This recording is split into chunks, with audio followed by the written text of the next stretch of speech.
ओम नमो भगवते वासुदेवाय नमः। स्वागत है आप सभी का मेरे यूट्यूब चैनल पर। आज मैं आपको बहुत ही सुंदर कथा सुना रहा हूँ।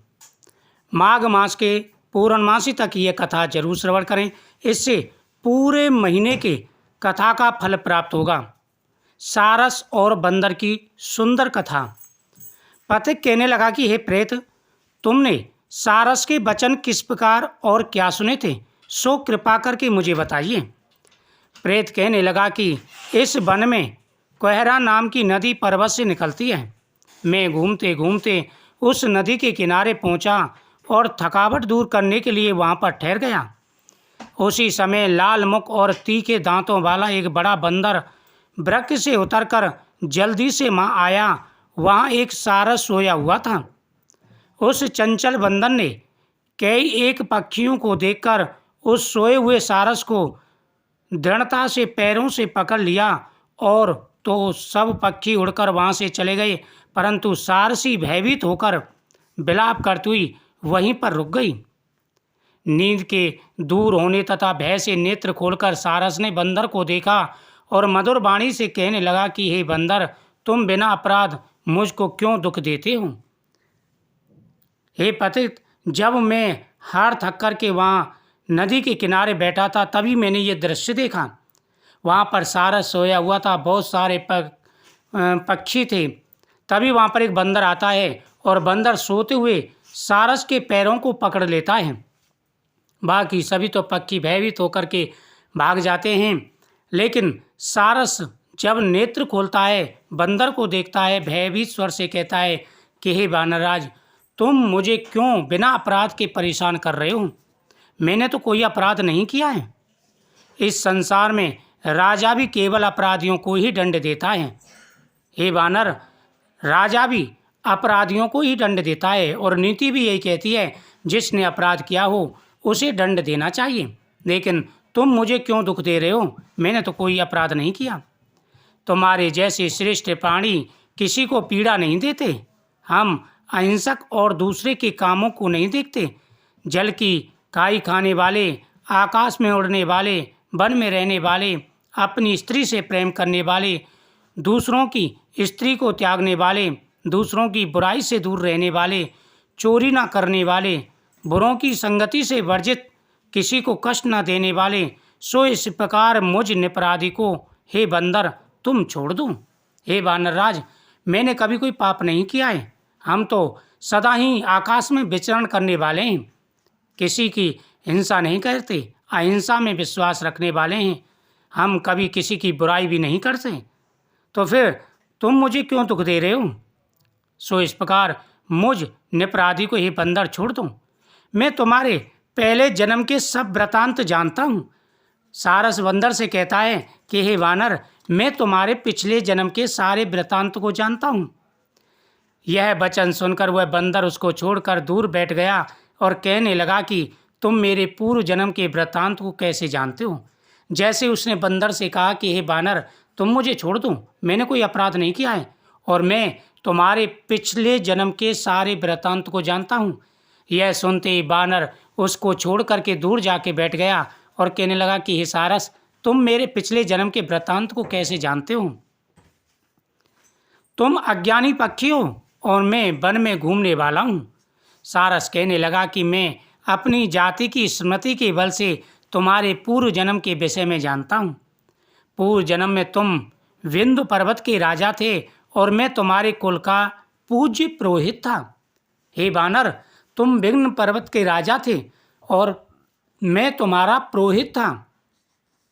तुम राजा होकर अपनी प्रजा की पीड़न रूपी अग्नि की ज्वाला से पहले ही तप चुके हो। पहले तुम कुंभी पाक नरक में गए थे। अब सारस बंदर को बता रहा है कि हे वानर, पिछले जन्म में तुम राजा थे। उसके बाद में जब तुम्हारी मृत्यु हुई, क्योंकि तुमने कार्य ऐसे किए, तुम्हें कुंभी पाक नरक में पकाया गया। यानी पहले तुम कुंभी पाक नरक में गए। तुम्हारे शरीर को नरक में 3000 वर्ष तक बीत गए और कुंभी पाक आदि नरकों में पड़े हुए तुम्हें 3000 वर्ष बीत गए।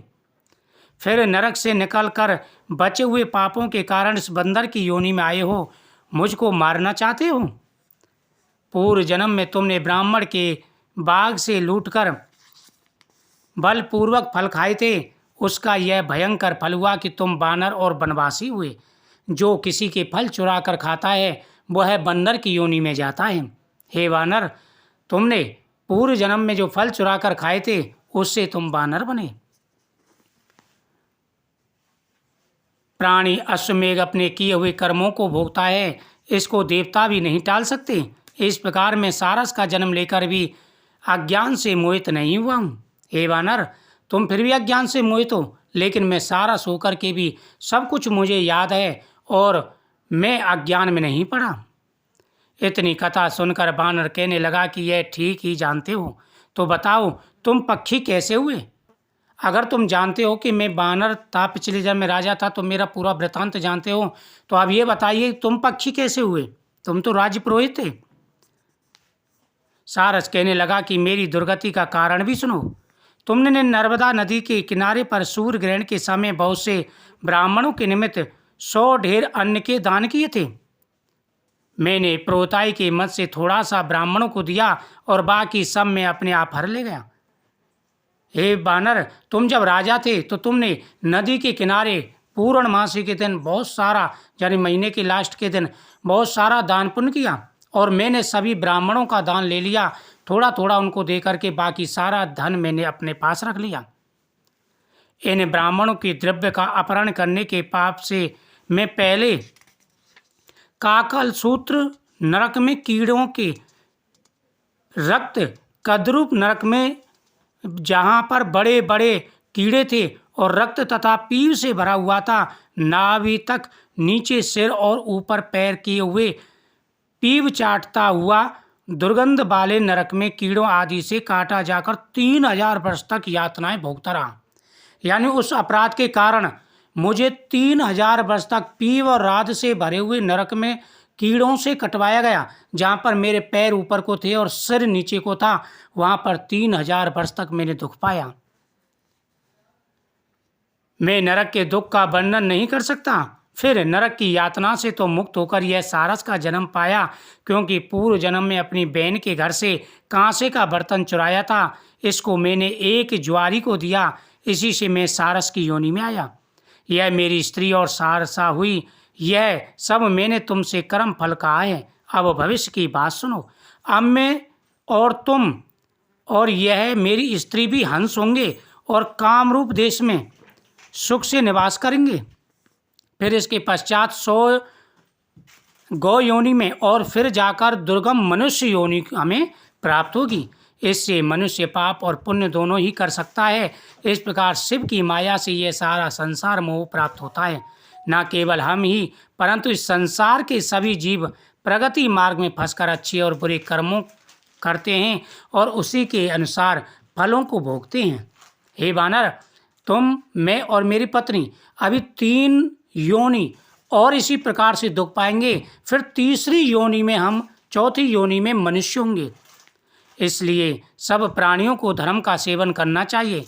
देवता, असुर, मनुष्य, व्याघ्र, कीड़े मकोड़े सभी से यह कंटक रूपी मार्ग नहीं छूटता। केवल वेदांत जानने वाले योगी ही इस मार्ग से बच सकते हैं। इसी कारण बड़े बड़े महात्मा भी कर्म फल को टाल नहीं सकते। उपाय से तथा बुद्धि से कोई भी इसको नहीं टाल सकता। तुम पहले राजा थे, फिर नरक में गए, अब बानर की योनि में वन वन में फिरते हो और फिर भी ऐसा ही जन्म पाओगे। ऐसा विचार कर आदर पूर्वक और धैर्य धरकर विचारते हुए काल की प्रतिज्ञा करूं। तब बानर ने कहा, पहले जन्म में मैं तुम्हारी पूजा करता था, अब तुम मुझको प्रणाम करते हो। तुम जाति के स्मरण के मेरे पूर्व जन्म के वृत्तांत को जानते हो, सो आनंद पूर्वक रहो, तुम्हारा कल्याण हो।